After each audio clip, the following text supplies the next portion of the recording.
नमस्कार मित्रांनो, तुमचा भाऊ आला आता बस स्टँडवरती. तुमच्या भावाच्या सुट्ट्या आता संपल्या. तुमचा भाऊ निघाला आता मुंबईसाठी रवाना होतोय. काय सकाळी सकाळी बघितलं तर एक काही मला बस काही भेटली नाही. म्हटलं यार मला नाशिक जायचंय. नाशिक शोधलं, हां दिसलं नाशिक. सकाळी सकाळी एवढं काही ऊन राहत नाही मित्रांनो, पण मला पहिल्यांदाच इतकं ऊन सकाळी 7 वाजता दिसलं मित्रांनो. सकाळी 7ची बस मला भेटते मित्रांनो इथून, आणि बघतो तर काय मला सचिन तेंडुलकर दिसला लहानपणीचा. आईला बसला काय बसची वाट पाहत बसत.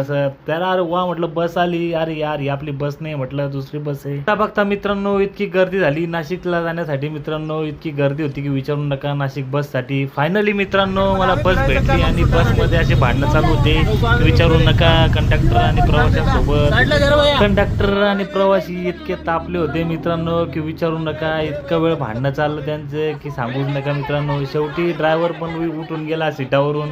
म्हणे मला काही गाडी चालवायची नाही आहे म्हणे, गाडी मी इथूनच वापस घेतो म्हणे डेपोमध्ये. पण तो काही ऐकला नाही मित्रांनो. ड्रायव्हरला म्हटलं मित्रांनो चला जाऊ द्या, कशाला एवढं मनावर घेता, होत राहतं म्हटलं सोडा. मी कसं बसं सोडवलं मित्रांनो त्यांना आणि निघालो पुढे. बघता बघता तुमचा भाऊ वैजापूरमध्ये पोहोचला. तहान लागलेली होती, पाण्याची बॉटल घ्यायची होती. नको म्हटलं बस मला सोडून निघून जाईल म्हटलं पुढं. म्हटलं मी काही उतरत नाही म्हटलं चला पुढं. आपल्या एसटीचा प्रवास ना मित्रांनो इतका सेफ असतो ना की विचारू नका.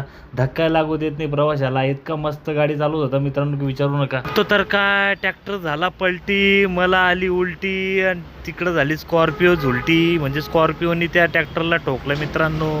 आता काय खरं नाही म्हटलं निघू पुढं. बघता नाशिकमध्ये मुंबई नाका इथं उतरलो मित्रांनो. कसारा जाण्यासाठी बस माझी निघून गेलेली होती ऑलरेडी.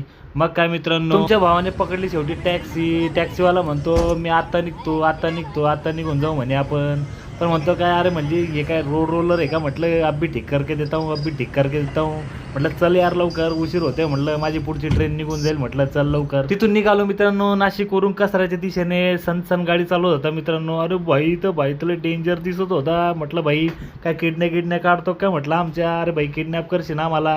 इतका पेंगाडत होता गाडी विचारू नको. सणाला पिरिरी चालवत होता मित्रांनो गाडी. पुढे बघतो तर काय भला मोठा गॅसचा सिलेंडर दिसला. म्हटलं मौलाना पळव म्हटलं पटकन, हे कधी फुटू शकतं म्हटलं. पळव म्हटलं पटकन इथून. तुमचा भाऊ पोहोचला कसाऱ्याला. टॅक्सीवाल्याने मला अर्धा तास पहिले तिथं सोडून दिलं मित्रांनो. खूप मस्त त्याने गाडी आणली. म्हटलं क्या बात आहे म्हटलं. तुमचा भाऊ पोहोचला ट्रेनमध्ये मस्तपैकी मित्रांनो. बसून घेतलं मग निवांत ट्रेनमध्ये, आणि बघता बघता उतरून गेलो माझ्या ड्युटी पोस्टिंगला कुर्ल्यामध्ये. फायनली मित्रांनो मी पोहोचून गेलो चौकीमध्ये. म्हटलं सकाळपासून प्रवास करून थकून गेलो. म्हटलं थोडा वेळ इथं जरा रेस्ट करतो म्हटलं.